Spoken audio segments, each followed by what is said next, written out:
Portanto, eu nasci, pertenço ao distrito de Santarém, mas é perto de Leiria, concelho de Vila Nova de Orém. E, portanto, fiz o percurso natural, estive no seminário, a dada altura, e em 1966 cheguei a Leiria, com 14 anos, para trabalhar e estudar. A partir de 1969, que foi durante a campanha eleitoral, ou no processo da campanha eleitoral das eleições de 69, eu iniciei a minha participação na atividade política de então, que na província estava muito resumida e muito ligada aos momentos eleitorais. Portanto, fora dos momentos eleitorais, praticamente não havia atividade política, não havia universidades, não havia movimentos. Tinha que idade em 69? Em 69 tinha 17 anos. Portanto, em 69 é a minha primeira participação na vida política, de forma mais ativa. Fui aos comícios que se fizeram no Hotel Eurosol, em Leiria, em 69, no quadro da campanha para as eleições que ocorreram em outubro de 69. Participei nesse processo, onde havia bastante gente, para surpresa minha, durante esse período. Minha primeira ação política foi distribuir panfletos para protestar pela exclusão do Dr. Alberto Costa, então estudante Alberto Costa, das listas. Ele foi excluído, tinha sido incluído nas listas da oposição democrática e foi excluído, e fizemos a distribuição de uns panfletos em Leiria para protestar contra essa exclusão. Depois lembro-me de estar no escritório do Dr. Vasco Gama Fernandes, que era a figura tutelar da oposição em Leiria, no dia da votação, e estávamos no escritório dele a receber os resultados, que naturalmente não eram muito encorajadores. E ele, com um grande sentido de humor, dizia: bem, pelos vistos, o povo não gosta de nós. Mas já sabendo à partida que as eleições estavam maniatadas. Claro, já estavam, não havia expectativa de que ganhássemos as eleições, mas ele comentava, lembro-me, recebemos os resultados de Leiria por telefone, alguém telefonou lá, da Vieira de Leiria, alguém telefona da Vieira de Leiria com os resultados, enfim, que não eram muito famosos para a lista da CDR.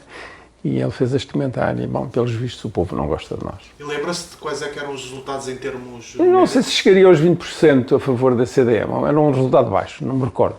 Recordo-me da frase dele dizer, eu, que na altura tinha 17 anos, achei curioso, e ele que era a figura tutelar e que se empenhou ativamente na campanha, ter este desabafo irónico sobre os resultados da campanha. Terminada a campanha, como eu disse, a vida política na província, em Leiria seguramente, morria. Durante a campanha aparecia muita gente, advogados, comerciantes, havia muita gente. O comício no Hotel Eurosol, por exemplo, tinha bastante gente. Depois, na prática, desaparecia. Nesse período eu envolvi-me, eu era funcionário da Companhia de Seguros da Ultramarina, portanto eu trabalhava e estudava à noite. Portanto, o meu sindicato era o Sindicato dos Profissionais de Seguros, com sede em Lisboa, mas houve um movimento nesse período, entre 69, 70 e 71, para tentar conquistar o Sindicato dos Escritórios e Comércio de Leiria para a oposição. É o início da intersindical, do movimento sindical, e, portanto, eu e um conjunto de outras pessoas, esses sim sócios do Sindicato de Leiria, nomeadamente o Vandeirinho, que era outra figura tutelar da oposição, e o José Augusto Esteves, eles envolveram-se ativamente e eu participei com eles nesse trabalho, embora não fosse sócio do sindicato, mas acompanhava as reuniões, a preparar. Já agora estava perto de algum partido ou de algum movimento? Eu não, nem sequer sabia que havia partidos. A minha memória até 73 é que não havia partidos, havia o movimento da oposição democrática. A ideia de que havia, por exemplo, o Partido Comunista, onde algumas pessoas estavam enquadradas, nunca se falou, não tenho memória de que havia o partido. Eu lembro que a dada altura fui levar o José Augusto Esteves a Coimbra, porque ele ia participar no Congresso Mundial da Juventude, que decorria em Berlim da República Democrática Alemã, e foi um processo meio clandestino, entregámos-lo na Clépsida, e ele depois, a partir daí, ia clandestinamente para o estrangeiro. Estamos em 70, não sei, 71, por aí. E ele já estava próximo ou ligado ao partido, e eu não tenho memória de que estávamos a praticar uma ação de apoio a um militante do partido. Estava na oposição, haveria qualquer coisa por trás, mas nem sequer ideia de partido. Do ponto de vista cultural, nada chegava a Leiria. Leiria, os jornais que tínhamos os jornais, digamos, da oposição, era o Jornal do Fundão, Notícias da Amadora, que na altura tinha uma orientação oposicionista, mais tarde o Comércio de Funchal, e do estrangeiro líamos o Nouvel Observateur, era o máximo que tínhamos. Livros de política que praticamente não chegavam lá. Aliás, isso é um grande contraste quando eu chego a Lisboa em 73 e verifico que aqui a informação não tem nada a ver com o que se passava em Leiria. Livros, revistas, mas sobretudo livros sobre política, sei lá, livros de Marx, de Lenin, de Mao, nada disso chegava a Leiria. Só os estudantes que vinham, que já estavam em Lisboa, envolvidos no movimento estudantil, é que quando iam lá levavam alguns materiais a algumas revistas, mas, portanto, em Leiria, propriamente dito, o ambiente era, digamos, limitado em termos de informação. Então, mas quer dizer, o Sr. José então vem para 73, em 73 vem de Lisboa. Portanto, em 71 e 72 temos essa adesão no nível sindical, eu participei com eles nos atos que levaram à fundação da Intersindical, lembro-me de ter vindo a reuniões a Lisboa e ao Porto com eles, é um período, mas como eu digo, é um período em que nós, era um grupo de meia dúzia de pessoas, nessa fase circulávamos em torno do escritório do José Henriques Vareda, do Dr. José Henriques Vareda, porque o Dr. Vasco da Gama Fernandes veio para Lisboa no início dos anos 70, e, portanto, a oposição passou a circular, a organizar-se em torno do escritório do José Henriques Vareda. E era um grupo de meia dúzia de jovens que continuava a reunir, a falar e a conversar, mas nada acontecia. Embora houvesse um aparelho da PIDE muito importante, porque nós aos fins de semana costumávamos ir ao Óbidos, ao Nazaré, ou ao São Pedro de Mela, passear, conversar, etc. E havia sempre um acompanhamento de um tipo da PIDE que nos seguia, era uma coisa engraçada. E vocês sabiam quem era? Sabiam acabávamos exatamente por identificar a postura, a atitude, o estar no sítio onde nós íamos. O vestuário, talvez? Era mais a atitude e começávamos a intuir, provavelmente podemos ter-nos enganado alguma vez na identificação. Mas os dados posteriores revelaram que sim, que nós éramos um grupo que a PIDE acompanhava ativamente. E, portanto, os nossos espaços estavam marcados desse grupo. Mas, portanto, era um grupo pequeno. Quando começou o processo para as eleições de 73, e, portanto, a preparação do Congresso de Aveiro, de novo, voltou a aparecer mais gente, advogados, até industriais. Eu lembro-me de um industrial de Leiria, um homem rico, que tinha um carro desportivo muito avançado, digamos assim, a dizer, não, isto quando for à metralhadora eu vou, agora para esta reunião eu não tenho paciência. Isto foi em 72, em 72 fizemos uma primeira reunião para começar a preparar o Congresso de Aveiro. Mas deixe-me interromper, mas então o que só demonstra que até os empresários já estavam... Havia alguns, não diria que era a maioria, não tenho estatística, havia alguns, portanto a oposição tinha uma base de apoio na advocacia, forte, empresários, o pai do Joaquim Vieira, que é jornalista, tinha uma loja, era um comerciante e que aparecia nas reuniões, e esse industrial, que era conhecido como um oposicionista, havia alguns, mas fora da campanha eleitoral não havia atividade política. Mas quer dizer, as aspirações dos empresários ou da burguesia assim mostrado já estavam... Alguns não estariam satisfeitos. Exatamente. Alguns não estariam satisfeitos com o regime. Eu tinha, portanto, em 69 tinha 17 anos, nem sequer pude participar nas eleições, não tinha idade, depois para 73 já poderia. Lembro-me que no quadro da preparação do Congresso eu tenho a minha primeira interpelação por um agente da PIDE, eu venho de uma reunião em casa no escritório de José Henriques Vareda e trazia uns cartazes debaixo do braço, julgo que a publicitar o Congresso de Aveiro, ou a preparação, ou algo assim, e sou interpelado por dois agentes da PIDE na Praça Rodrigues Lobo, que me pergunta, basicamente me intimida, diz, ou você deixa-se dessas atividades, ou então a vida vai-lhe correr mal. E eu lembro-me, na altura, eu tinha acabado de justamente entrar na Faculdade de Direito de Lisboa, estaria a entrar, portanto tinha estudado a Constituição da República Portuguesa de então, e eu então discuti com os agentes da PIDE a natureza das liberdades que nós dispunhamos nos termos do artigo 8 da Constituição de Direito 3, que diz lá que todos os cidadãos, já dizia, têm direito à liberdade de expressão e de associação, mas não os convencia de modo nenhum. Eles depois fizeram pressão sobre o meu chefe, eu trabalhava na Companhia de Veterinaria, foram falar com o meu chefe para dizer, para ele exercer alguma ação sobre mim, porque senão as coisas iam correr mal.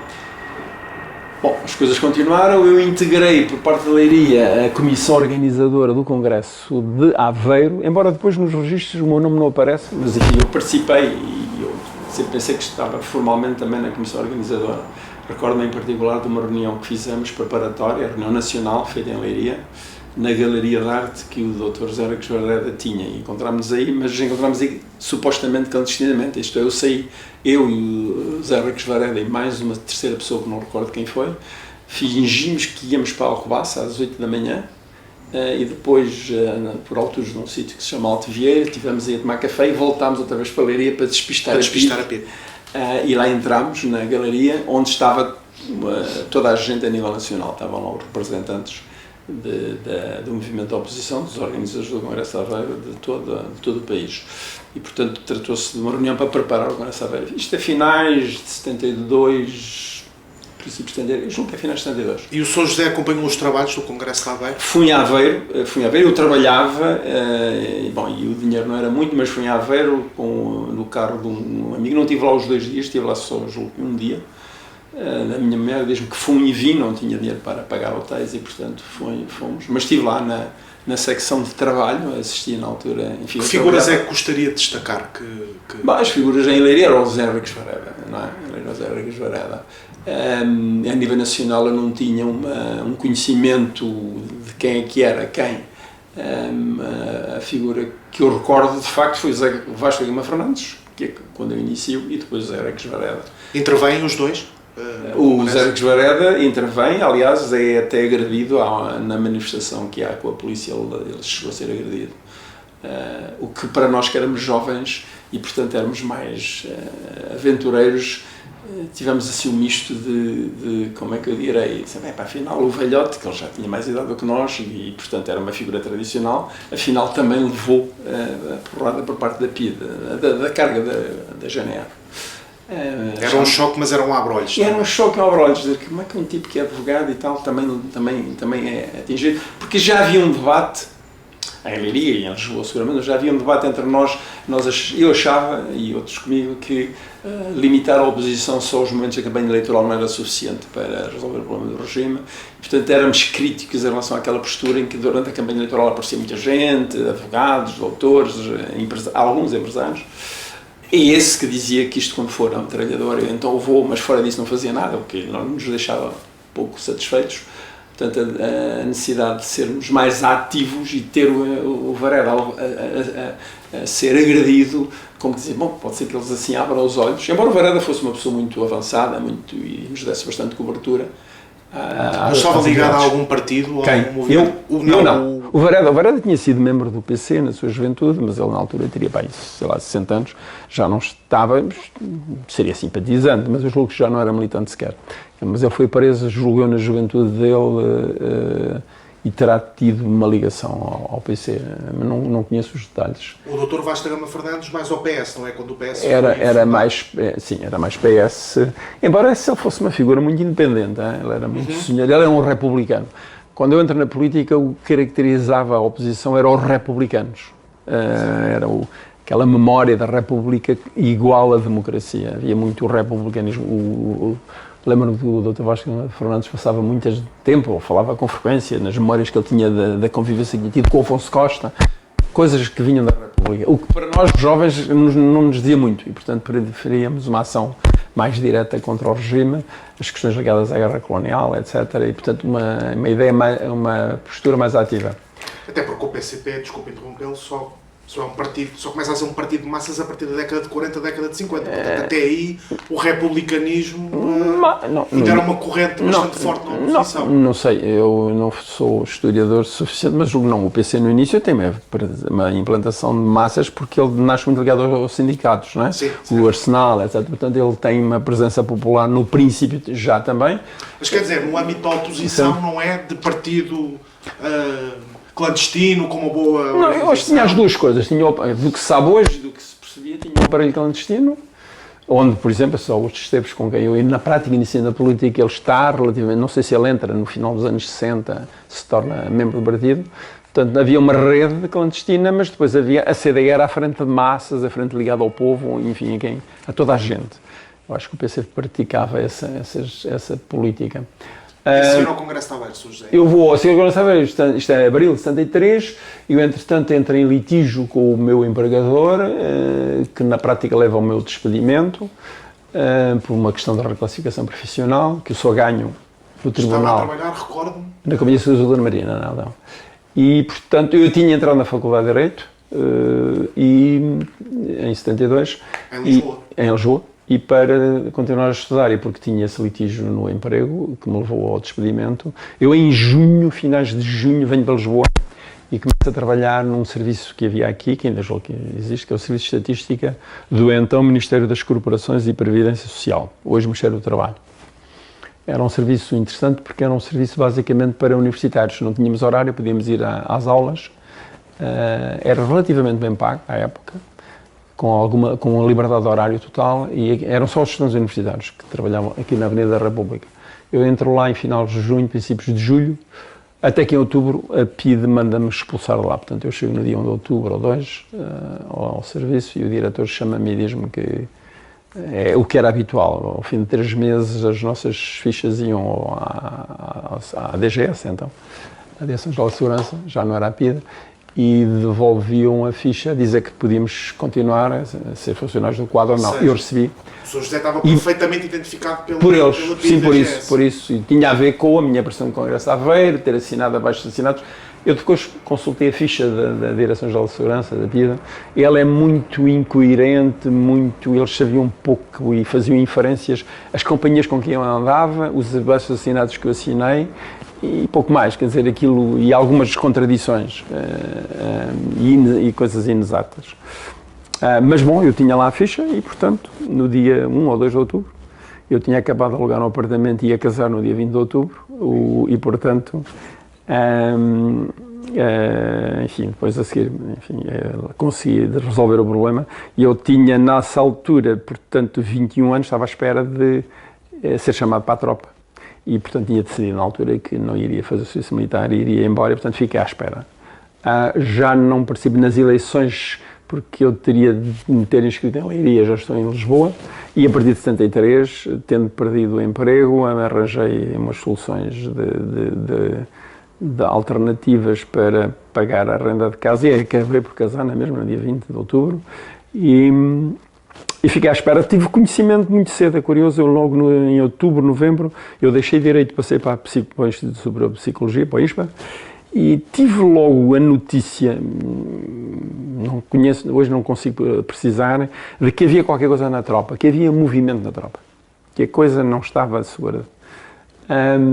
Veio o 16 de março, percebeu-se aí claramente que... Mas eu no final de 73... no ISPA alguém me diz que havia, não sei se não havia lá militares a frequentar o curso de Psicologia, que havia coisas que a tropa estava insatisfeita. Tinha havido o Congresso dos Combatentes no Porto, havia a noção de que as coisas não estavam bem.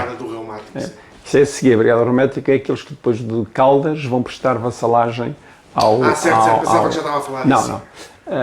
Portanto, que havia qualquer coisa, e eu estava no ISPA e estava à espera. Se me chamam para a tropa, eu tinha arranjado passaporte, coisa que era quase impossível na altura ter um passaporte a quem tinha 20 anos, mas eu consegui, utilizando aquilo que se poderia chamar hoje cunhas. Em Leiria eu tinha lá trabalhado, portanto, e vivido durante 7 anos, tinha uma boa relação com as figuras do regime, o governador civil, o próprio governador civil, por razões familiares. Enfim, o meu pai era da Ação Católica, era uma pessoa enquadrada no regime, se pudermos dizer, e eu tinha uma ligação aos cônegos Galamba, que era quem mandava em Leiria.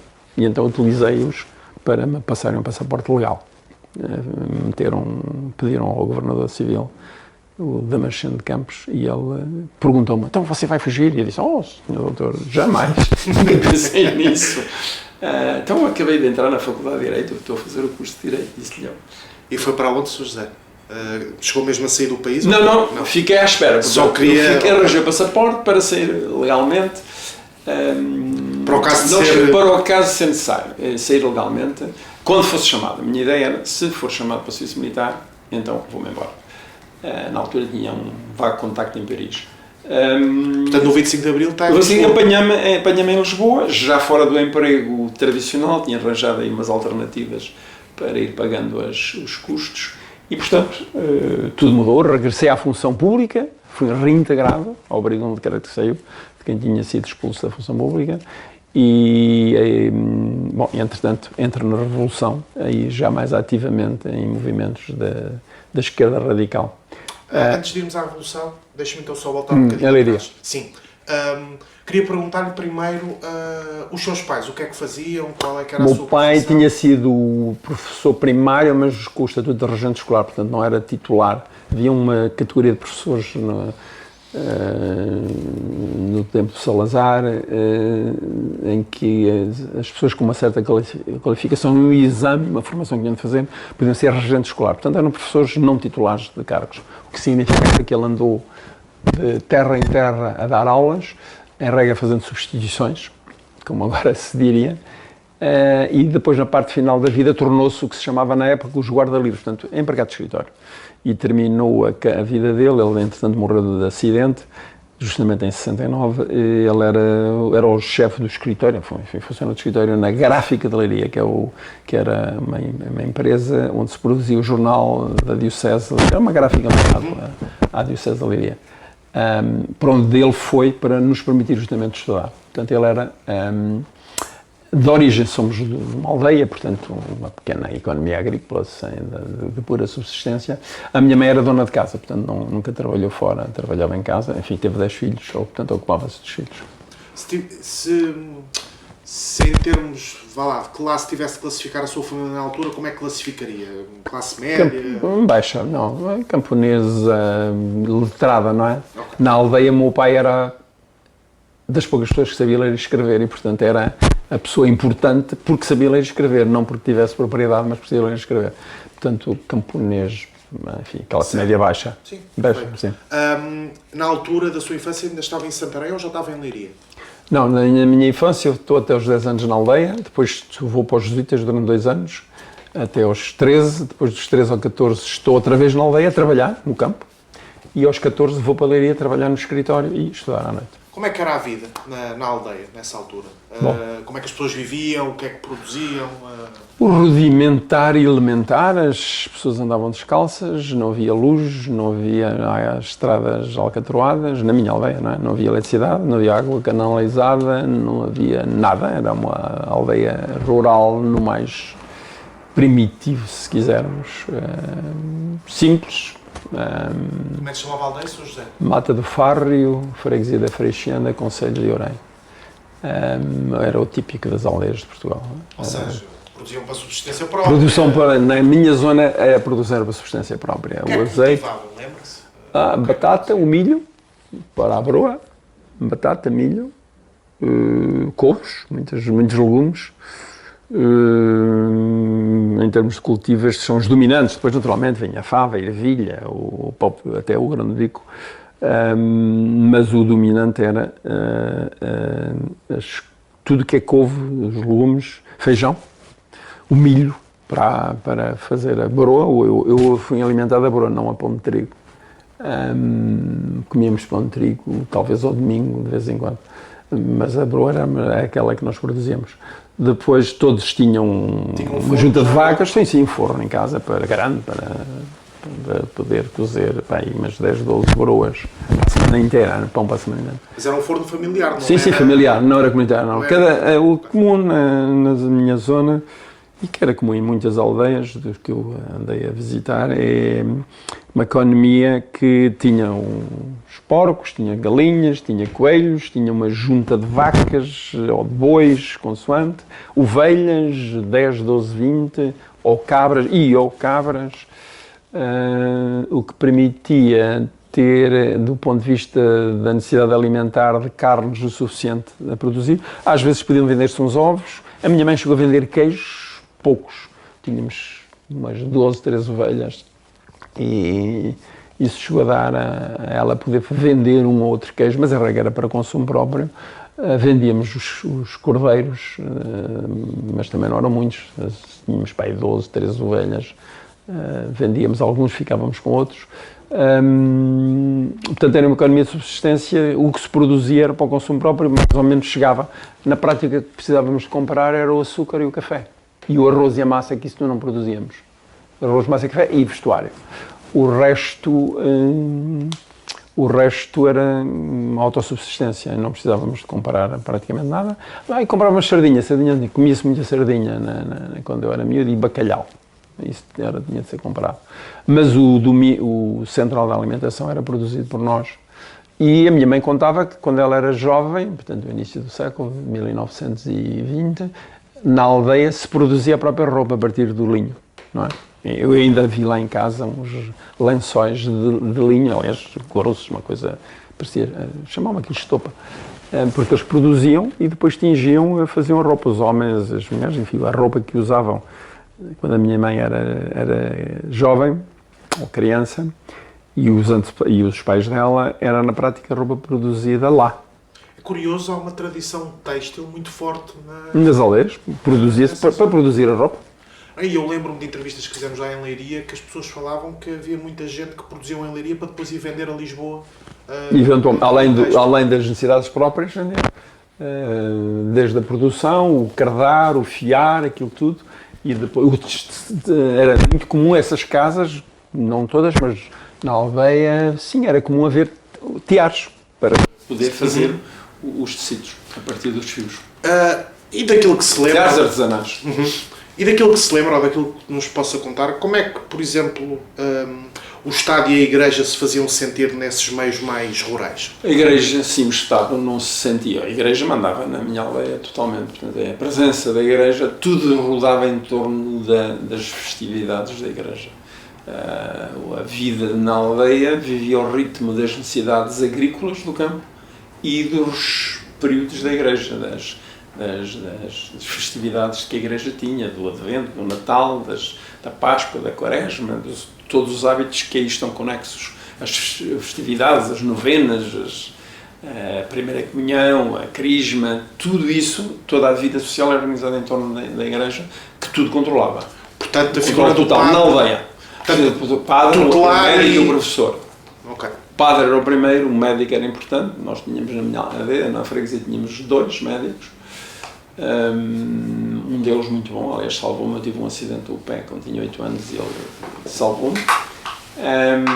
Como é que se chamava o médico, Sr. José?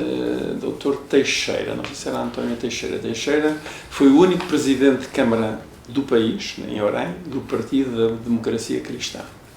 Era um tipo ligado ao regime, mas era um excelente médico e uma pessoa humanamente espetacular. O Partido da Democracia Cristã onde veio o Salazar, já agora também, na juventude. Sim, na juventude, mas esse é o PDC pós eu não sei se ele depois não é eleito por uma lista do CDS, mas enfim, ele vinha, era salazarista e foi ainda presidente de Câmara durante uns tempos em Orem. Mas, portanto, era o padre esteve lá há muito tempo, morreu Benevenuto de Oliveira Dias, morreu durante a pandemia, coitado, morreu já com 98, 97, já muitos, 90 e muitos anos, morreu durante a pandemia, já estava lá no lar, lá na freguesia, ele era de Alburitel, que é uma freguesia do concelho de Orem, mas fez a vida, teve para aí 60 anos como prior, julgo que foi a única freguesia onde ele terá estado, será a minha, na Freixenda. Era uma figura querida lá na aldeia? Era uma figura imponente, presente e dominante. Querida por quem estava bem com a religião, não era de um brilhantismo, mas dedicava-se ao munus sacerdotal com grande dedicação, não lhe conheciam falhas, mas era de um grande rigor, era de uma grande ortodoxia, sei lá, para ele proibia os bailes, não podia haver bailes, não podia haver, era logo pecado e tal, portanto era um ortodoxo. E portanto era ele a figura dominante e era em torno da igreja que tudo era organizado. Já agora quais é que eram as principais festividades lá na sua aldeia, em termos religiosos? Bom, como sabem, em todas as freguesias e zonas há os santos padrões e tal. Nós, que era em maio, no meu lugar, tínhamos lá uma capela que havia uma grande festividade. Portanto, havia todo um processo de organizar os andores, aqueles enfeites em papel. Havia ofrendas, que era colocar uma nota de um conto de reis numa cruz que era feita de cana das canas, tipo cana da Índia, mas não é cana, essas canas junto dos rios, nós secávamos e depois punhamos lá umas notas. Havia um trabalho de preparação para essas festividades, portanto era em maio. Depois em agosto, no verão, havia sempre a festa da freguesia central, na sede da freguesia. Portanto, havia estas festividades. Depois é o rito litúrgico, não é? A preparação, o advento, a preparação para o Natal, a missa do galo, todo um ritual. Depois os reis, enfim, tem a ver com a religião, íamos cantar os reis, era habitual. No carnaval havia aquelas práticas do carnaval não brasileiro, mas o carnaval nosso, com algumas chalaças e críticas, e havia alguma tendência de fazer sátira sobre a vida em relação aos vizinhos, etc. E depois, durante a quaresma, os 40 dias, seguia-se o princípio, não comer carne, essas coisas. Na semana da quaresma havia pregações todos os dias, portanto a freguesia contratava um pregador, um padre que vinha pregar, e nós íamos assistir a essas pregações. E depois havia uma espécie de, que eram chamadas as novenas, que era durante 9 dias, e havia missa todos os dias, em vez de ser só os domingos, havia missa, ou havia terços. Rezava-se o terço todos os dias nas casas das pessoas. Havia a visita pascal, depois da Páscoa o padre percorria todas as casas da freguesia a fazer a chamada visita pascal e receber o fular e a abençoar as casas, o que nos obrigava de modo geral a pintar as casas justamente durante a Páscoa. Na Páscoa as casas eram caiadas, não eram pintadas, levavam cal. Portanto, a igreja havia a doutrina, portanto, a preparação para a primeira comunhão, a preparação para o crisma, nos obrigava a ir, às vezes à sede que fazia, outras vezes ao lugar, ter catequese. Portanto, para além de todos os domingos, obviamente, os domingos a coisa girava em torno da igreja, toda a gente ia à missa. Na minha aldeia havia só um único homem, que não ia à missa, e quando chegou a velho, passou a ir à missa, não é? Que era o moleiro que não era do lugar, tinha vindo para lá. Mas sabe-me dizer porque é que ele não ia à missa nesse tempo? Eu julgo que ele vinha de uma terra que pertencia ao Concelho de Pombal, que é logo ali ao lado, e eventualmente na infância dele, na juventude, a família dele não seria muito dada à prática. As coisas variam da aldeia, uns são mais... Claro. Na minha terra, na minha aldeia e na freguesia, a prática religiosa era intensa e dominante. Enfim, não havia ninguém... na minha aldeia havia só esse que não ia, mas a família dele ia toda, a mulher, os filhos iam todos. Ele é que não ia, ele invocava que tinha de ir entregar a farinha e buscar milho. Ele andava com 4 ou 5 mulas que levavam o carrego da farinha e voltava com o milho para ele moer. Ele tinha 2 milhos, um deles aliás ainda está ativo. E ele dizia que... Ele falava pouco, ele não convivia com ninguém, era assim um bocadinho bicho de mato.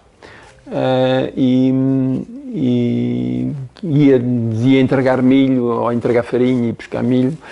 Portanto, ele não justificava e as pessoas também não contactavam com ele, só sabíamos que ele não aparecia na missa. No final da vida passou a ir, embora ficasse de fora da igreja, mas eu cheguei a vê-lo lá. Mas era o único, portanto, o resto, toda a gente ia à missa aos domingos.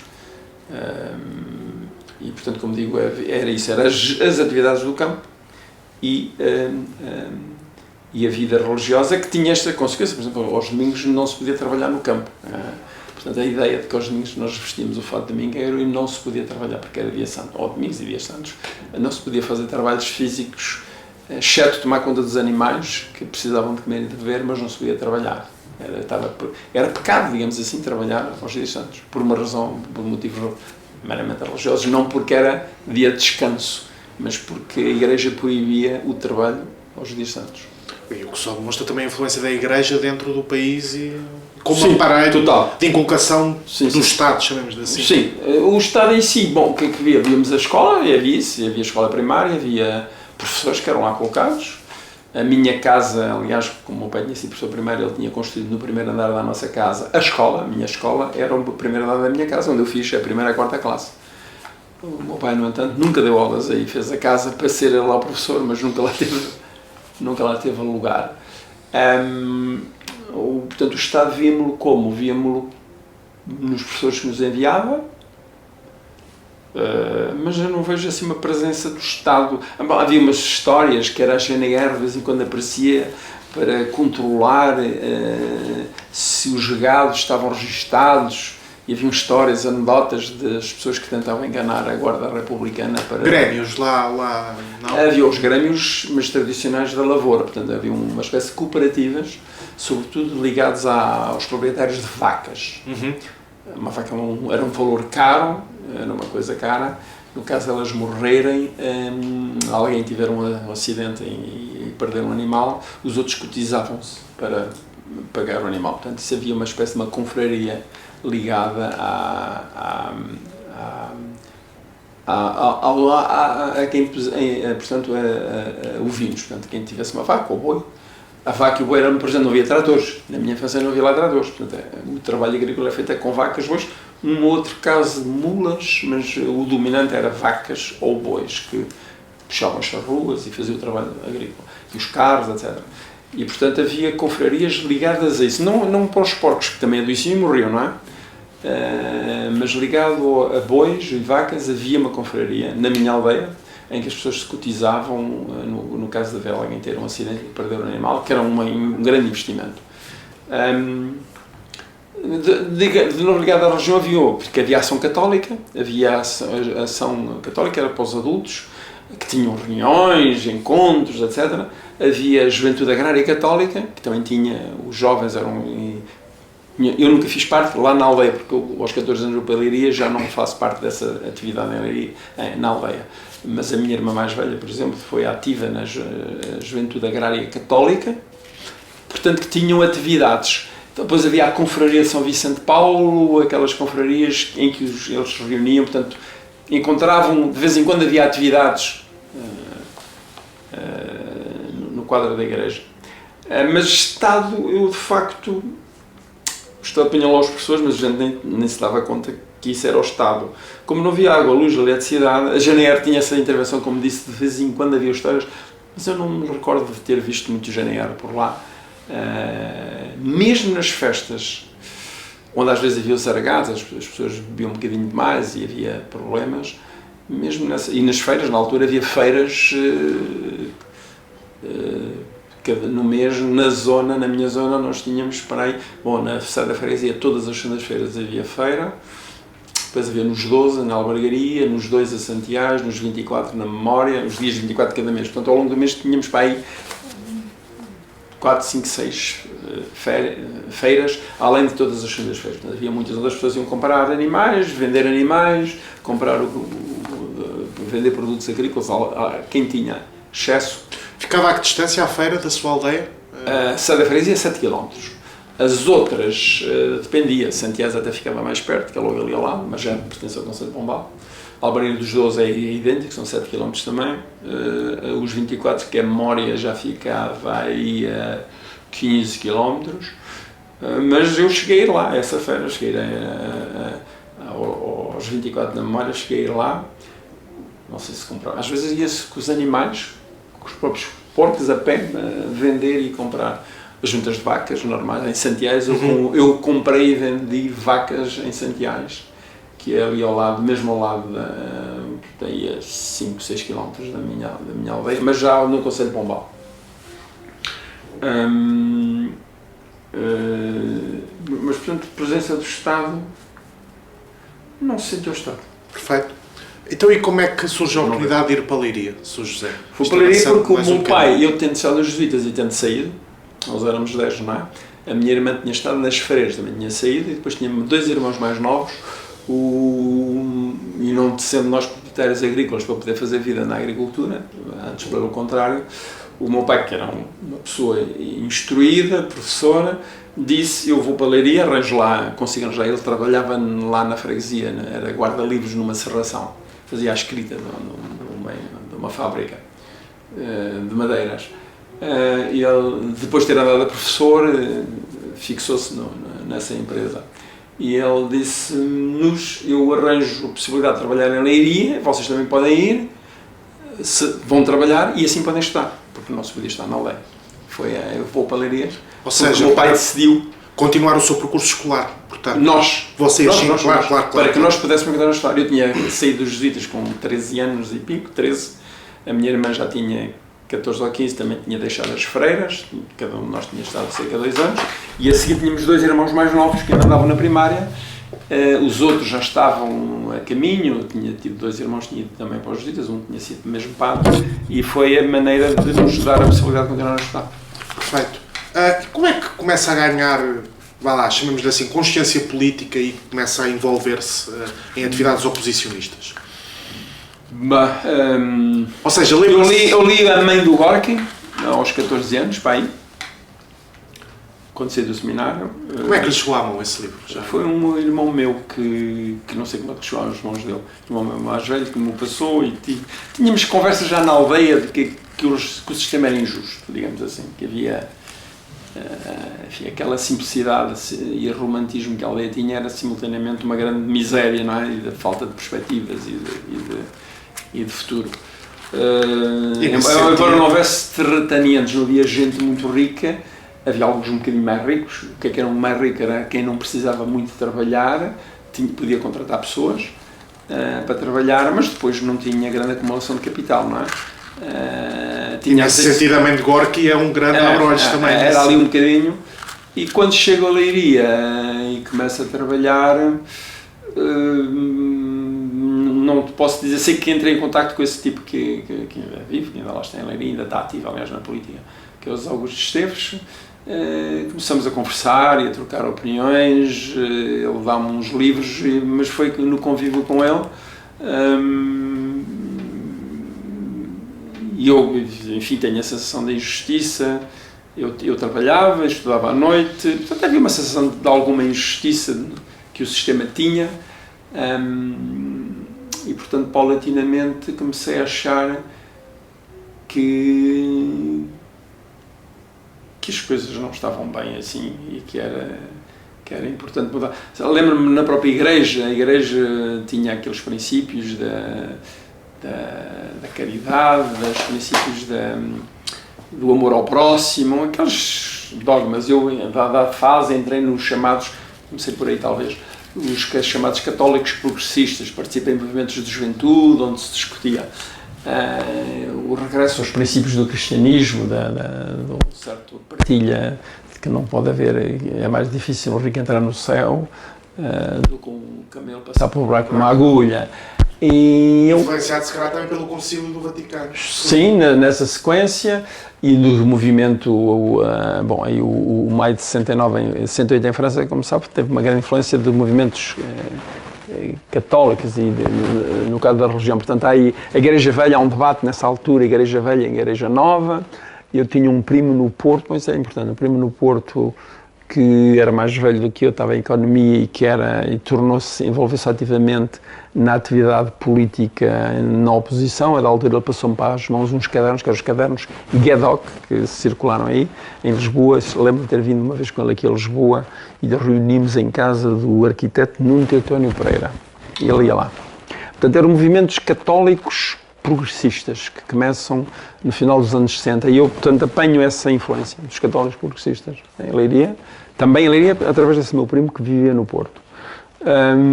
Em Leiria formamos um movimento de juventude junto à igreja, que tentava ser animação para a juventude, mas começámos a discutir as nossas coisas. Os juventos de maio de 68 começam a chegar. 69 em Coimbra eu vou a algumas coisas, acontecimentos na faculdade, enquanto dura o movimento de 69 em Coimbra. De Leiria lá era fácil, fomos de carro lá. Olha, fui ao Centro Académico de Democracia Cristã, do Salazar Esteves. Fui lá assistir, na época, na vertente do catolicismo progressista, a uma missa em que, por exemplo, nós comungávamos, que era uma heresia na altura, nós podíamos pegar na hóstia. Eu lembro-me de termos feito uma missa no Centro Académico de Democracia Cristã em Coimbra, que era o centro onde o Sarajeiro e o Salazar estiveram, e houve uma missa, portanto, moderna, onde a discussão era a liberdade sexual das mulheres, que era um tema tabu, por exemplo. Da esquerda, isso, em todo lado, em todo lado.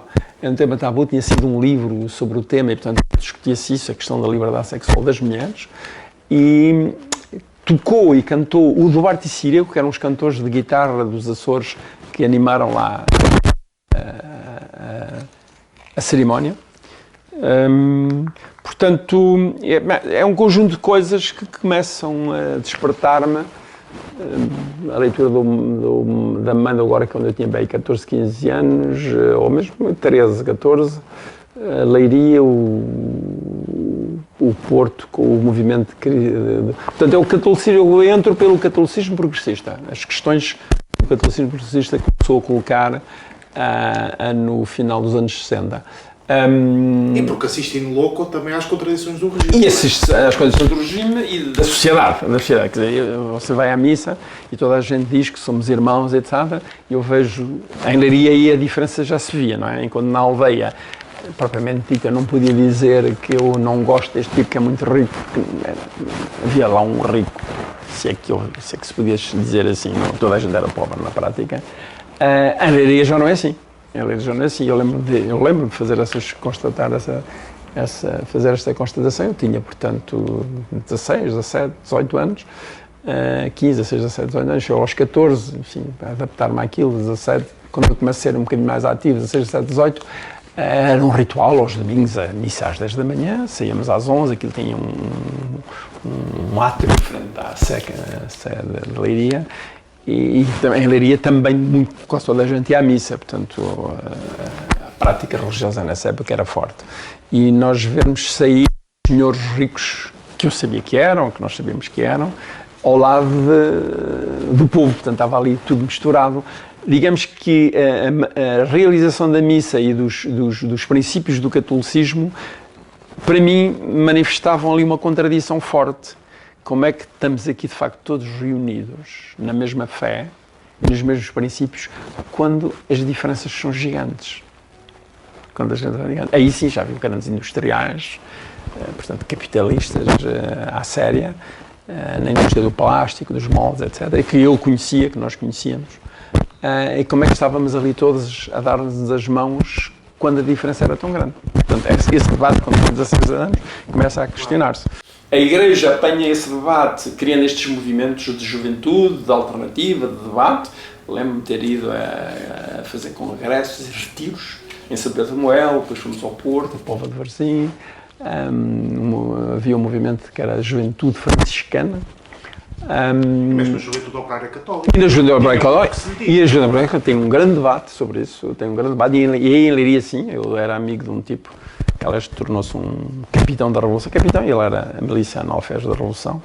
É um gajo que está, de resto, com o Salgueiro Maia em Santarém e que participa no movimento. Era um grande ativista da Juventude Operária Católica em Leiria. Portanto, esse debate também é feito. Portanto, a Igreja começa, dentro da Igreja há este grande debate, Capela Verdade, etc.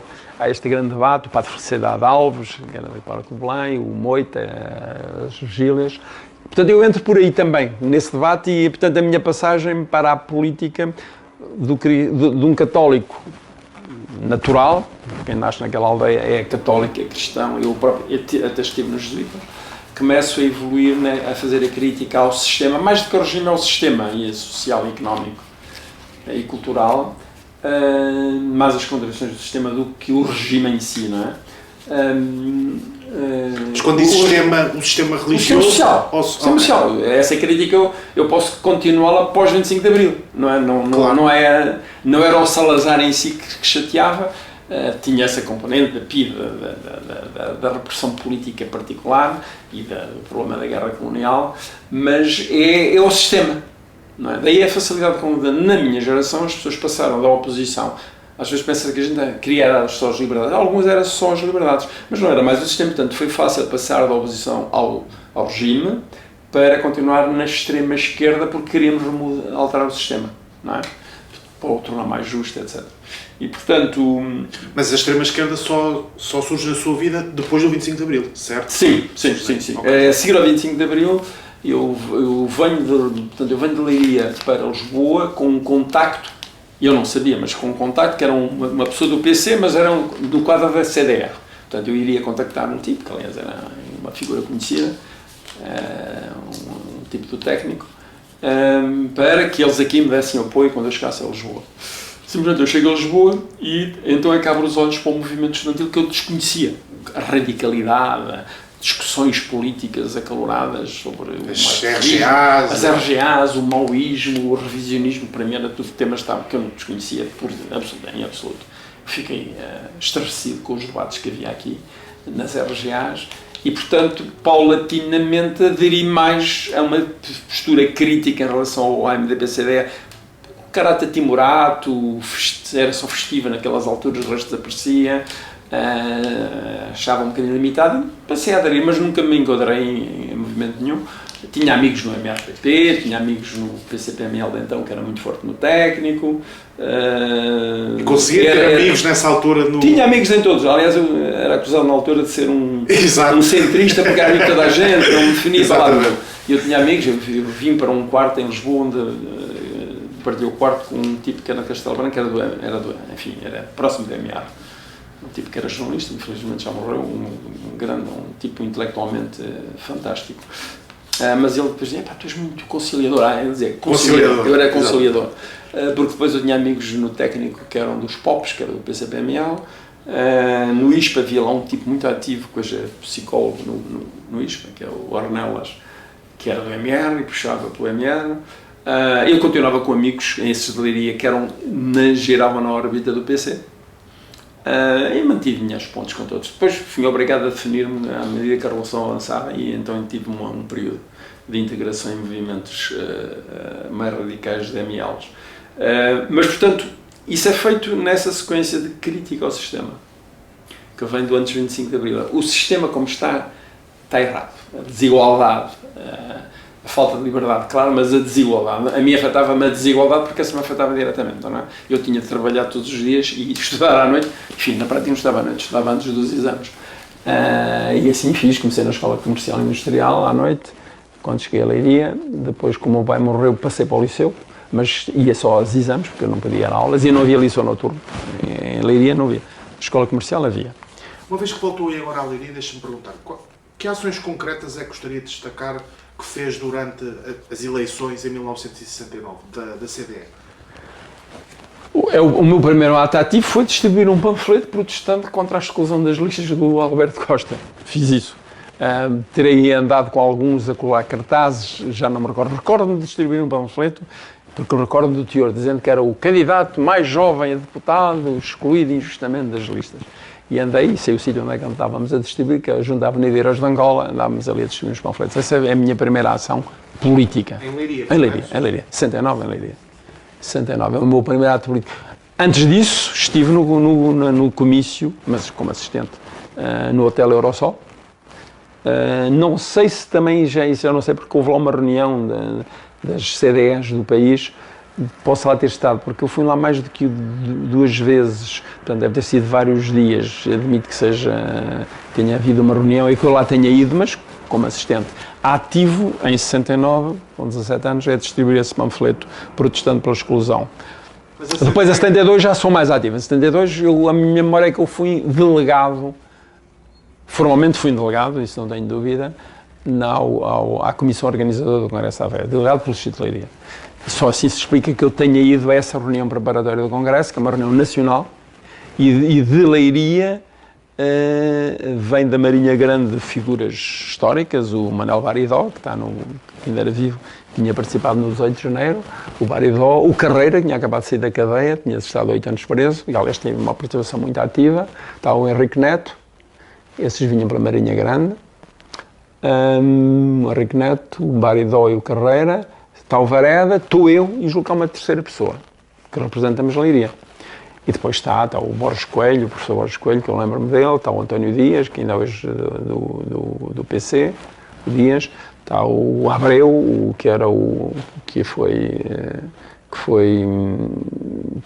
foi vereador aqui na Câmara de Lisboa, que era um tipo do PC. São figuras que eu me lembro. Lembro em particular do Borges, do professor de História, Borges, como é que é? Dos Açores, como é que é o nome dele? Que era um tipo ligado ao PC. Borges Macedo? Não, Borges Macedo, não, é o... Depois ligado ao PC, não, ele na juventude foi. Depois, na juventude, sim, depois é que... É jovem. Não, era o professor medievalista, eu acho que ele ainda é vivo. Bom, não interessa. Já chega lá. Era uma reunião nacional. Eu estou lá porque represento Leiria. Isto é final de 72. E o que é que Leiria trazia ao Congresso de Aveiro? Bom, a Leiria foi o ponto curioso, hoje tem sido publicado ultimamente. Leiria teve um papel muito ativo na organização da oposição democrática no contexto da CDE, nos anos 60 seguramente e 70. Tinha essa figura tutelar que era o Vasco Gama Fernandes, que era uma figura incontornável, e depois teve o Vareda, que era um grande organizador. O Vareda era um grande, como é que eu direi, um grande ativista pela oposição, muito generoso, apoiava tudo e todos, um excelente advogado, que tinha feito, materialmente tinha feito uma pequena fortuna como advogado, era muito procurado, mas continuou sempre numa militância muito ativa na oposição democrática. E tinha grandes características de organizador e de dinamizador da oposição. E portanto, quer em 69, quer depois para 72, não é por acaso que é a galeria, ele tinha uma galeria de arte, onde expunham os quadros, dizem que com pouco gosto, dizem alguns entendidos, mas seja como for, tinha um local que permitiu nós termos lá feito a reunião. Portanto, eu julgo que haveria uma tradição entre a Alcobaça, a Leiria de oposicionistas, que vinham do tempo da República, imagino eu, e que se mantiveram, e depois estas duas figuras, o Vasco da Gama e o Vareda, foram pontos de polarização da oposição. Não havia lá a divisão que houve depois aqui em Lisboa entre as CEUDES e a CDE, lá havia uma posição de unidade na oposição. Mas eu julgo que esse foi o contributo de Leiria, terá sido, antes de mais, o contributo destas duas personagens e o seu dinamismo. O Vasco da Gama Fernandes era mais uma figura tutelar, tinha uma grande presença a falar. O Vasco da Gama, o Vareda, era mais o organizador, o tipo da iniciativa, de puxar pelas coisas, de um grande envolvimento pessoal em tudo o que era dizer respeito à oposição. O Vasco da Gama era mais um filósofo, digamos assim, embora muito ativo, mas eu conheci-o menos, enfim. Não sei como é que... Eu entro em 69, tenho 17 anos, estou no gabinete dele quando recebemos as votações. Ele depois vem pela Leiria, portanto o meu contacto com ele não é tão forte quanto foi com o ver em ação o Vareda. O Sr. José chegou a ser preso alguma vez? Não. Tive essa ameaça em 72, pela PIDE.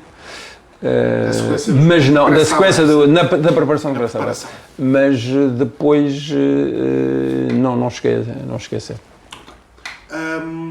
Lembra-se do dia 25 de Abril? Sim, perfeitamente. Estava em Lisboa. Estava em Lisboa, vivia na Reboleira, já tinha vindo a Lisboa, vivia na Reboleira. Na Reboleira, na Amadora? Sim. E o que é que se lembra desse dia? Como é que surgiu? Lembro-me que no dia anterior vim a Lisboa trazer um capitão do MFA, do tipo envolvido, e que me disse: esta noite vai haver um golpe e este vai funcionar. Então, e eu disse, já estava dando mão para eu disse-lhe: não é verdade, pá, estás a mentir, não interessa. E, portanto, vou para casa e às 8 da manhã batem-me à porta, o meu sogro, aliás, que é também um homem da oposição, a dizer que está a haver um golpe. Portanto, eu às 8 da manhã levanto-me e venho para o Terreiro do Paço, onde chego aí às 9 e picos, onde encontrei esse tipo de joque de Leiria, que era Furriel.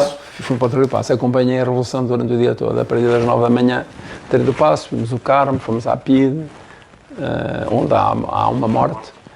Eu estou aí, quando há o tiroteio, lembro-me muito bem, nós encostámos à parede, e há um tipo que sai com uma metralhadora da janela e começa a disparar, e nós encostámos. Não sei quem é que há ali um morto, não sei quem é que é. Penso que é. Depois, isso já é tarde. Portanto, durante a manhã há situações muito tensas e podendo ter dado em catástrofe. Portanto, a gente subimos do Terreiro do Paço para o Carmo, depois estamos ali a acompanhar toda a rendição. Ainda a fazer manobras no Tejo? Não tenho a memória da parte da Freire, tenho a memória do que se passa no Catedral do Carmo e do enfrentamento que tivemos com a GNR ou com a Legião, porque na altura ali junto à Trindade há um batalhão, um grupo da GNR que desce e aliás há umas gravações onde ele diz: eu não posso disparar porque está cheio de gente. Eu estou do outro lado dos manifestantes. Estamos aí a 20, 30, 40 metros uns dos outros, à frente da GNR, e nós do outro lado, a fazer corpo. Portanto, entre a Trindade, na Rua da Trindade, entre a Trindade e aquilo que desce até ao Chiado, não é? Nós já no lado do Carmo, do outro lado, onde o Teatro da Trindade, não é? É nessa rua que estamos. Eles vêm a descer do lado da Cervejaria Trindade e nós estamos a subir. E estamos assim frente a frente. Aquilo podia ter sido uma catástrofe. Mas é curioso, porque a tropa manda as pessoas ficarem em casa, mas não são as pessoas que acabam Não, ali, o terreno passa, os carros sobem pejados de gente e tal. O próprio quartel do Carmo está pejado de gente. O Salgueiro Maia, quando precisou de dar o fogo, pediu-nos para sairmos, nós saímos e de facto aquilo foi libertado. E aí o pessoal obedeceu. Mas, dados os tiros, voltamos outra vez todos para dentro do Largo do Carmo a assistir à operação. É daí, depois disto tudo, que vamos à PIDE, porque disse, afinal a PIDE não se rendeu. Portanto, já ao princípio da tarde, e avançamos ao pé da PIDE, e há um gajo, não sei, assim, ou dois, que vem e dá tiros de metralhadora.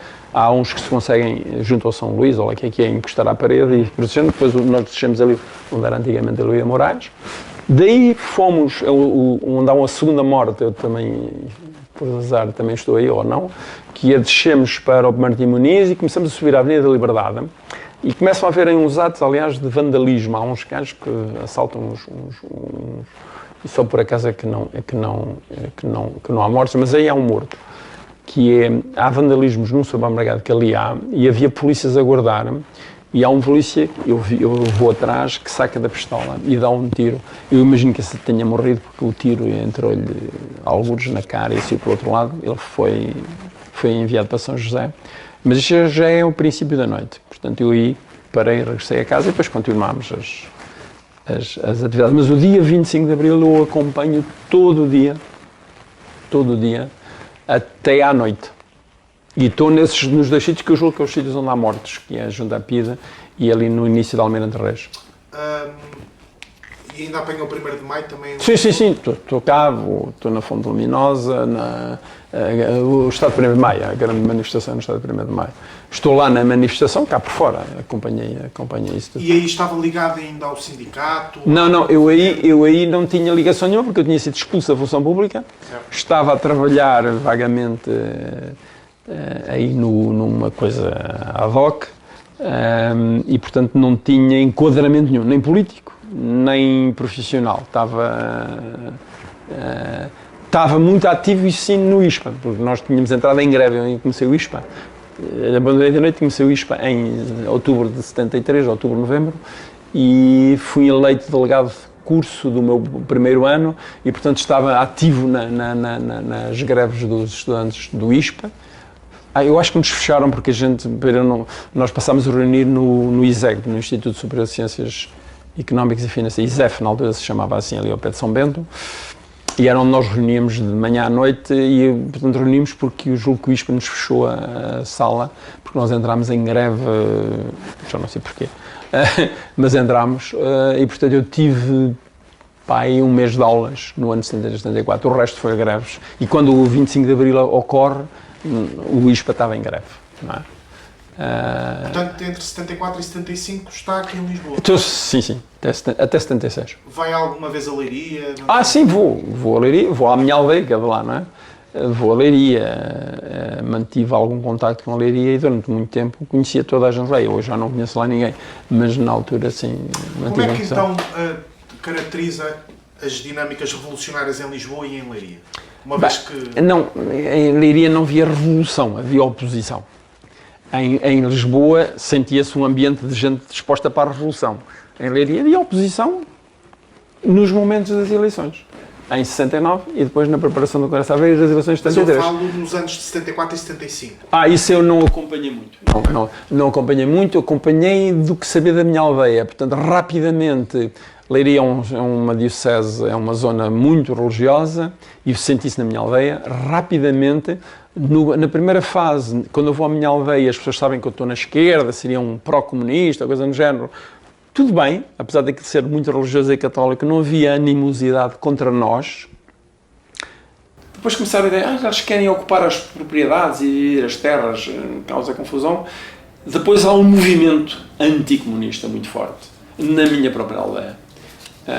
E em 75 as pessoas da minha aldeia são arregimentadas para ir manifestar-se em Leiria contra as sedes do PC, e eu próprio sofro ameaças sérias quando vou à aldeia de represálias por parte... O Sr. José até estava mais à esquerda do PCP mesmo. Sim, mas eu tenho uma ameaça concreta, uma ameaça de bomba no meu carro, por parte de um... Há aí uma coisa curiosa, na minha aldeia havia algumas pessoas que viviam em Angola que retornaram com as independências e com o processo de descolonização e que vinham completamente anti-revolução, tudo o que era anti-revolução, e são ativos na dinamização política contra o regime. Sabe se estavam ligados a algum movimento, MDLP, ELP? Ali, que eu saiba não, mas participaram nos ataques às sedes do PC em Leiria.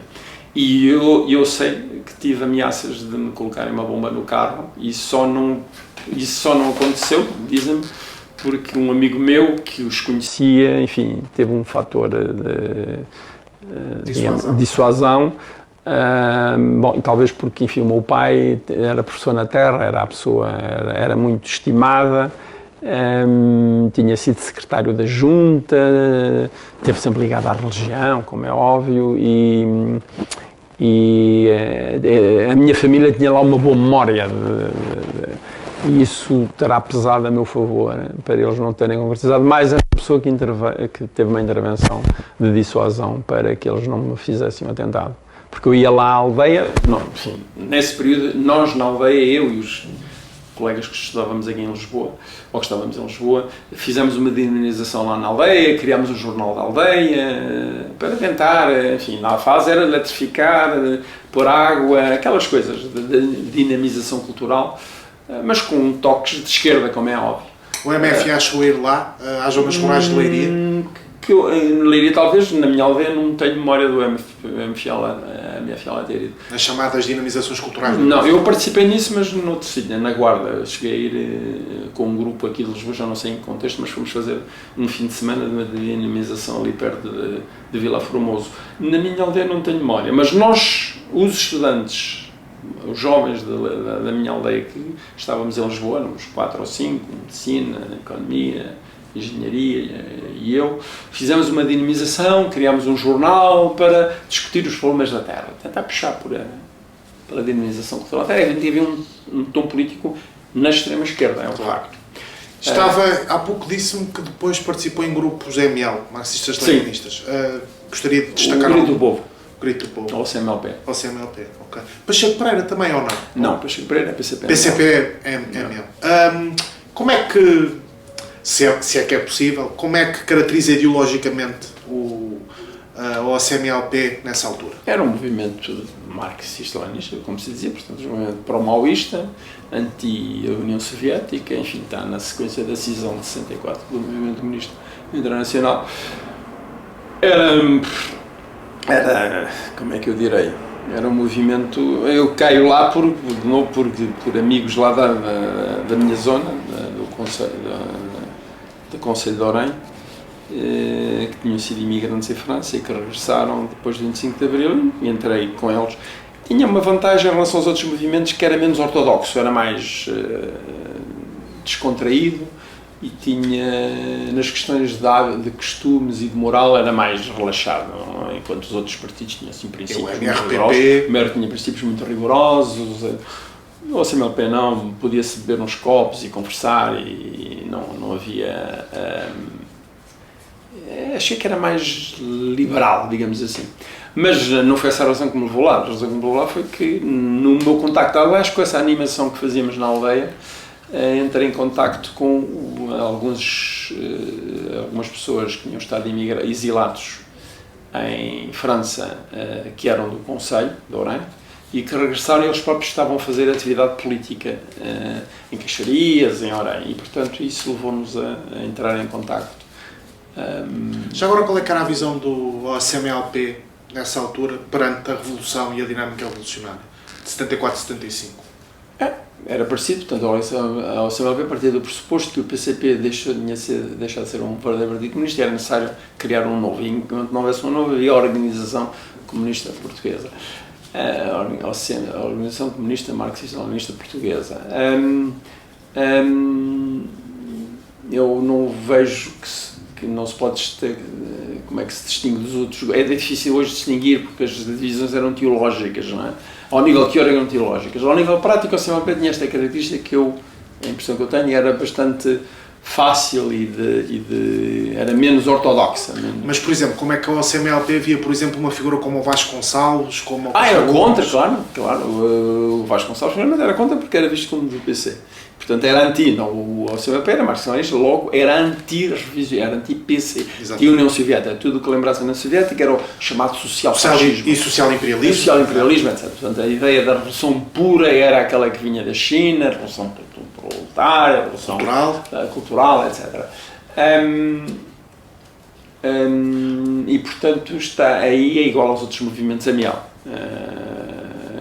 Cuja questão central é a oposição à União Soviética, a oposição aos partidos comunistas que tinham filiação na União Soviética. Há algum momento que gostaria de destacar entre esses anos 74 e 75 que tenha sido particularmente marcante na sua vida? É difícil. Bom, já lá vão muitos anos. Marcante. Não, marcante foi 25 de Abril, que mudou tudo. Eu estava à espera de fugir à tropa. Normalmente eu teria ido para o estrangeiro e teria refeito a minha vida a partir do estrangeiro. Não verdadeiramente como exilado político, porque a minha determinação era no momento em que eu receber a intimação para ir para a tropa, eu não vou-me embora. Esse é o grande momento, tudo muda, não é? A partir daí tudo é refeito, eu deixo o ISPA, regresso a direito, entro na Revolução ativamente, acreditei nela até 78, depois a 78, não acreditei nela, quer dizer, acreditei no movimento alternativo ML, depois desisto disso e entro numa vida, digamos assim, normal. Portanto, o 74 é que marca a grande diferença. O meu envolvimento ativo político é interessante do ponto de vista de experiência pessoal, porque isso obriga-nos a desafios que ninguém mais terá, eu não teria tido e julgo que ninguém terá, nem ninguém... Arrepende-se dessa experiência? Não, de modo nenhum, acho que foi. Sem isso não teria sido o que fui depois no sentido positivo. Isto é, o ser militante de uma organização, contrariamente ao que se possa pensar, esses movimentos tinham um grande nível de exigência, até intelectual, mas organizativa, endurance organizativa. Eu vivi momentos difíceis, complicados, e obriga-nos a planear, a pensar, a organizar. Nada acontece por acaso, tudo tem de ser planeado, pensado, e temos de entrar muito naquilo que eu chamaria a psicologia das massas, porque na prática nós éramos pregadores de uma religião, e portanto tínhamos de pensar como é que a nossa prédica teria impacto nas pessoas a quem nos dirigimos. Nesse sentido crítico também bastante apurado, imagino. Evidente. Se nós não tivermos a percepção do que é que o nosso interlocutor pensa, o que é que sente, não é? Quais são as necessidades das pessoas a que nos dirigimos, como é que eu posso transformar uma necessidade em ação política. No fundo, a ação política é isso. Todas as pessoas têm necessidades. Como é que eu transformo as necessidades das pessoas em ação política? Chamada praxis, não é? Praxis política. Mas como é que eu o mobilizo? Quer dizer, todo cidadão português chega ao fim do mês, precisa pagar a renda, comprar isto, comprar aquilo, precisa de ir trabalhar, precisa de criar os filhos, etc. Como é que eu transformo estas necessidades em ação política? Ou como é que eu desperto nestas pessoas uma consciência política neste sentido? Portanto, isto é um processo de psicologia de massas, de interpretação dos interesses das pessoas e como é que eu digo, olha, os seus interesses aqui encontram solução nesta via. Isso é ação política, não é? Olha, e nesse sentido, como é que assistiu ao 25 de novembro e à chamada normalização democrática? Assisti, vim de caminhoneta da Amadora, também fui da Amadora para Lisboa, pensando que íamos ter de participar ativamente em qualquer coisa, não sei, aqui para a sede então, do Grito do Povo. Para nós era a contra-revolução, já tinha havido o 28 de setembro, não é? A Maria da Silenciosa, depois o 25 de novembro isto é a contra-revolução. O 11 de março também? O 11 de março foi no nosso sentido, digamos assim. Exatamente. Houve a tentativa, mas depois a coisa correu logo. O 25 de novembro é a ideia de que vem aí a contra-revolução, portanto acompanhei o processo, eu estava organizado na altura, claro, Portanto, a ideia que foi a contra-revolução. Depois vimos a intervenção na televisão do Mel Antunes, que de novo tranquilizou quando ele disse isto não é... Não descurar o PCP Exatamente, isto não é contra a eliminação de nenhum partido em particular. Não sei se ele cita o PC, mas ficou claro que era isso. Ele chega que não é, portanto aí a visão... Bom, na minha organização AP nós tínhamos um militar que estava no Conselho da Revolução, era um militar da Armada, não sei o nome, podia dizer, mas não sei o nome, porque ele ainda é vivo. Ele estava no Conselho da Revolução, estava no secretariado, ele não era titular, mas era um militar da Armada e, portanto, nós na CMLP, graças aos Santos, sabíamos os debates que havia no Conselho da Revolução.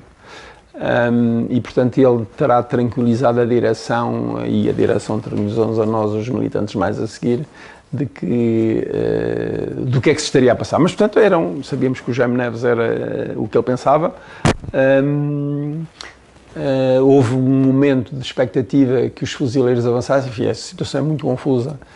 Eu julgo que 25 anos. Mas, portanto, houve a sensação de que havia ali um elemento de contra-revolução e cujos efeitos mais negativos foram parados ali e que, portanto, nós podíamos continuar a lutar pelos nossos ideais a seguir, embora em condições mais adversas, na medida em que, embora aí haja depois divergências de opinião na teoria, era se tínhamos entrado num período de refluxo ou se era possível retomar, avançar de novo. Mas, portanto, não tenho uma particular memória negativa nem positiva. O 25 de Abril é a sensação que há um retrocesso em relação à ideia inicial de que isto podia dar numa verdadeira revolução socialista,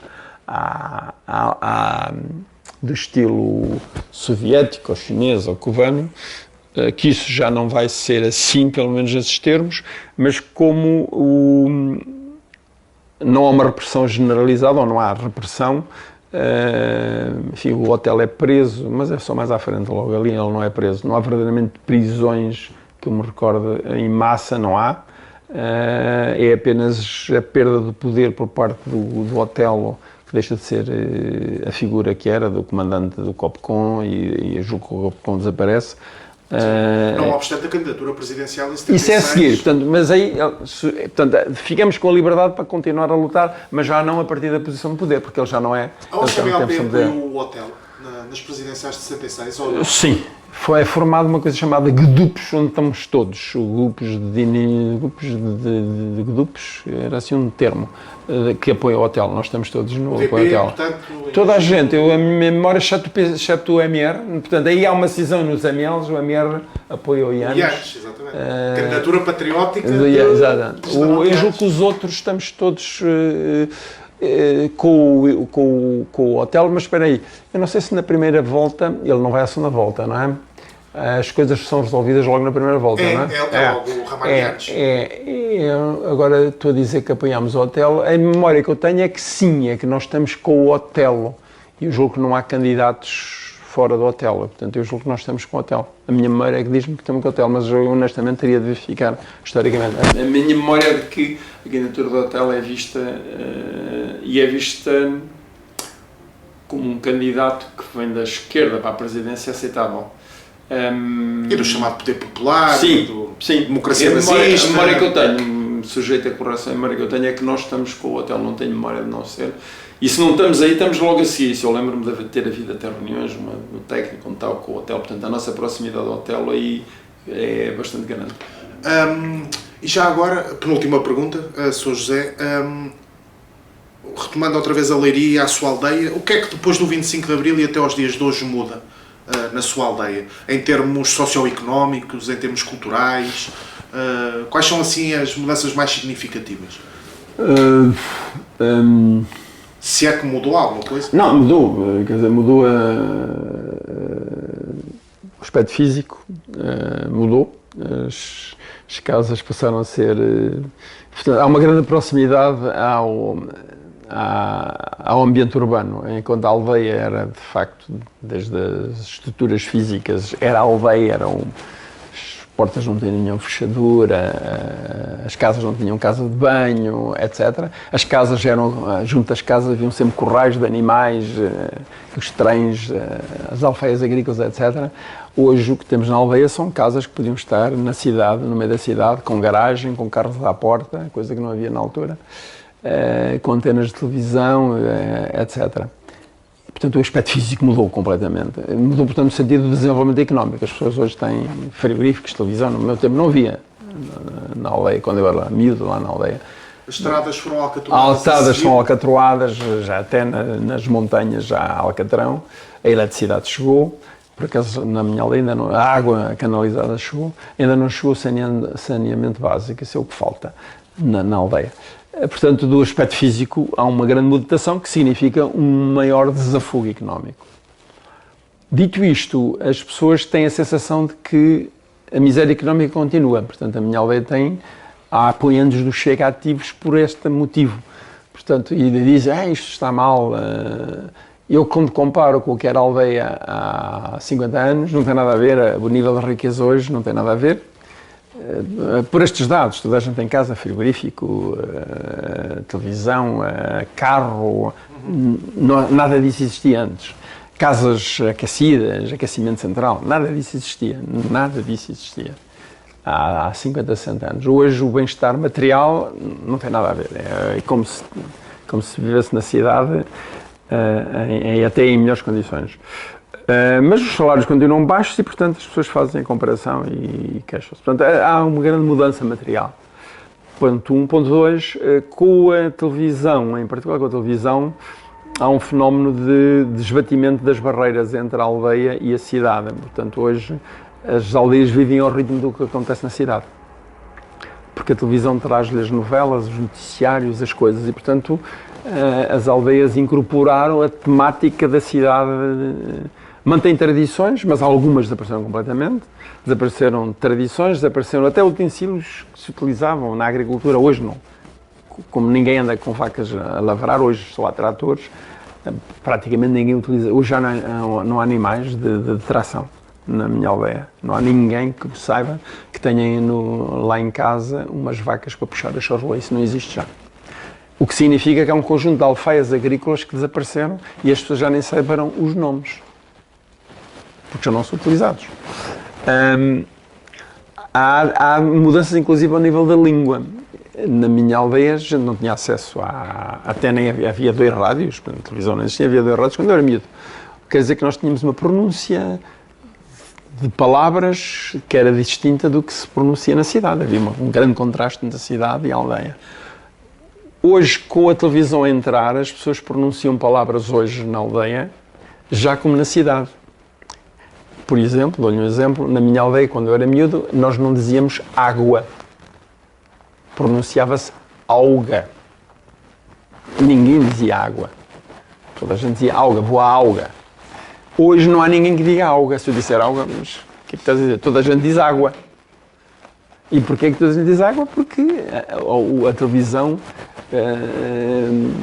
antes de mais, e esta grande interpenetração com a cidade, normalizou, padronizou, aproximou hábitos e costumes, até padrões culturais do que era o urbano. Essa grande distinção urbana começou a esbater-se. Não quer dizer que não existe ainda há umas tentativas, uns resquícios, umas que permanecem. Enfim, tendencialmente as pessoas que ficaram na aldeia fazem só os estudos básicos. Hoje em dia o básico já não é só a 4ª classe, já é o 9º e o 11º ano, alguns fazem, mas em regra vão para formações profissionais, na informática, nas serralharias, nas carpintarias e coisas assim, menos para as universidades nas áreas, digamos, mais clássicas. Isso ainda mantém ali alguma proximidade, mas, portanto, há um esbatimento das barreiras culturais entre a cidade e o campo. Hoje, eu tenho no campo, há pessoas que vivem no campo que não trabalham, em absoluto, não trabalham nada no campo. Não têm animais, nenhum, não cultivam, não semeiam batatas, não semeiam couves, portanto têm uma vida absolutamente urbana. Trabalham nas fábricas e vão ao supermercado comprar tudo o que precisam. O ovo, a couve, a batata, a cenoura, a carne. não têm uma única atividade ligada à agricultura, que é um choque, que era uma coisa impensável há 50 anos. Em termos de população efetiva, quanto E o outro elemento é o despovoamento, de facto. Eu, quando era miúdo, bom, para já as famílias há dois elementos que levam ao despovoamento. Uma é a saída das pessoas para a cidade, para Lisboa, para Leiria, para Coimbra, para o estrangeiro, para a imigração, uma zona de grande migração também. Essa uma. Outra é a natalidade. Enquanto, quando eu era miúdo, ter 5, 6, 7, 8, na minha família éramos 10, tinha um vizinho em frente de 12 e outro lado 10 filhos, não é? Mas, portanto, teres 4, 5, 6, 7, 8 era absolutamente padrão. Hoje tem 1, 2, 1, 2, 1, 2 e há um despovoamento. Portanto, isso levou a uma diminuição da população enorme, colossal. Hoje em dia, quantas pessoas é que habitam o Sol? Eu julgo que 150, à minha aldeia, não tenho o número, mas não mais de 200, não menos de 100, diria, mas não mais. População envelhecida, jovem? Envelhecida. Há alguns jovens, é engraçado que há alguns jovens em torno da construção civil, empregos ali em volta, industriais, há por ali umas serrações, umas serralharias, empregos em volta do que é a construção civil, há muito. E que ficam por ali. Alguns que trabalham em Lisboa e regressam, ou no país, vão ao Algarve e regressam, têm a sua base lá. Há alguns jovens, mas claro que a tendência é o envelhecimento. Temos lá uma coisa nova, que é boa, que é um lar de terceira idade muito bom.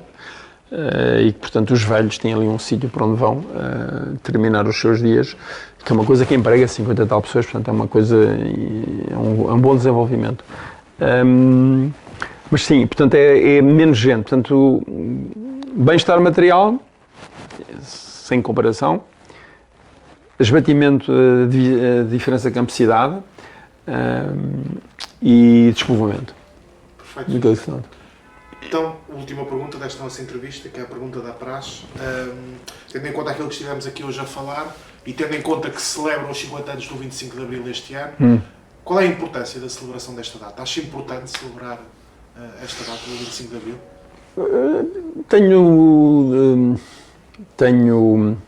Sim, é importante. Dito isto, as coisas celebratórias são um bocadinho ilusórias, podem ser ilusórias para os objetivos que se pretendem. Nostálgia. E isso é uma pura nostalgia. Eu, quando entro na política aos 14, 15, 16 anos, uma das coisas que nós gozávamos era com os velhinhos que apareciam. Lembro-me de um velhinho que vinha de Alcobaça, que era o Sr. Ventura, e que nas nossas reuniões terminava sempre a dizer Viva a República! E nós gozávamos com ele. Entre nós, jovens, Viva a República! Era um dos sintomas que nós fazíamos para gozar com os velhinhos, que no entanto era um grande ativista, um tipo importante na oposição em Alcobaça, era o Viva a República! Portanto, nós gozávamos com o senhor e com essa filosofia, que era uma filosofia celebratória, que a oposição tinha. E que nós éramos críticos. Eu imagino que a juventude que hoje, que não sabe nada, que não viveu no 25 de Abril, quando nós lhe contamos o 25 de Abril e dizemos Viva o 25 de Abril, podem ter a mesma reação que eu tinha. Dizem, mas quem são estes cotas a falar no 25 de Abril? Não lhes diz nada, não sabem o que é. De onde celebrar sim, mas não ter ilusões sobre o impacto e o conteúdo da celebração. E se as pessoas querem utilizar a celebração para passar testemunho, eu acho melhor fazê-lo de outra maneira e não tanto na celebração. No fundo é fazer as coisas em concreto, porque as preocupações de quem hoje tem 20 anos, quem hoje tem 40 anos, que não viveu o 25 de Abril, é outra. Eu estou-lhe a explicar, eu fui interrogado às 2 da manhã, era 1 da manhã, meia-noite, 1 da manhã, na Praça de Lisboa, por 2 gajos da PIDE, tinha eu 19 anos, que me ameaçam, ou você para essa atividade, ou você vai preso. O que é que isto significa? Interessante. Para mim não era vida ou morte, mas era vou preso, não é? O que é ser preso? A implicação. Ou ter a necessidade de ir para a guerra colonial, matar, morrer e não, a decisão é vou-me embora daqui, deixar o país sem saber o que é que ia acontecer. Esta juventude não tem essa necessidade. Agora poderá ter de emigrar para arranjar melhor salário, mas não é obrigada. É diferente. não é possível transmitir isso, porque as experiências não se transmitem, as experiências individuais não se transmitem. Portanto, eu acho que era melhor pegar no 25 de Abril e ver se quem o quer comemorar. O que é importante é perceber o que está a passar no país de hoje. As necessidades são de hoje. Os problemas são os de hoje, não são os da minha geração. A minha geração teve os nossos problemas, nós enfrentámos, resolvemos. A geração de hoje tem outros problemas. E, portanto, eu não tirei... Ok, faço a celebração, mas eu não iria criticar que a juventude não liga puta a 25 de Abril. Pois não liga, tem outras coisas, tem mais que fazer do que estar agora a pensar no 25 de Abril. Olha para o 25 de Abril como eu olhava para o 5 de Outubro de 1910, não é? No sentido abstrato. No sentido abstrato, olha, houve uma revolução, acabaram com a monarquia, que mudança é que aquilo fez? Hoje sabemos pela história que até nem foi assim tão grande quanto isso. Exato. O 25 de Abril fez uma grande mudança, a liberdade de facto apareceu, enfim, ainda há condicionantes, não é? Porque aí tem a ver com o tema do o que é a liberdade, não é?